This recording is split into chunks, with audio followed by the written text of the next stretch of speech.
tall poppy syndrome.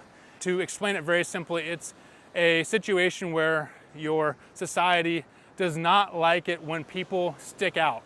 If you can imagine a field of poppies and you see one tall poppy and the flower is blooming and it's taller than everybody else, the Australian society does not like that. They like to cut it down to make sure all the poppies are a consistent height and no one is really doing better than anybody else. This really comes down to envy and the cultural problem with Australia, and by the way, it exists in many other countries like the UK, Canada, all of Europe, which is that when a society does not reward risk takers, when a society tries to hold back people that are trying to stick out from the crowd, you don't have as much innovation. You don't have people taking these big risks when it comes to technological innovation or investment or building companies. It's a culture that does not reward people standing out from the crowd. If you can contrast that to the US, it's the complete opposite.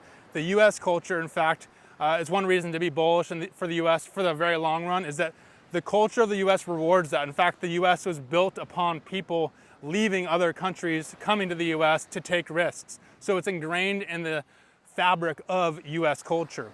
When it comes to Australia, this tall poppy syndrome issue is going to be a major problem because you don't have these huge tech companies, you don't have companies being built, you don't have super innovative things coming out of Australia, which means you have a society in decline. Because if you don't have growth, well, you're not growing.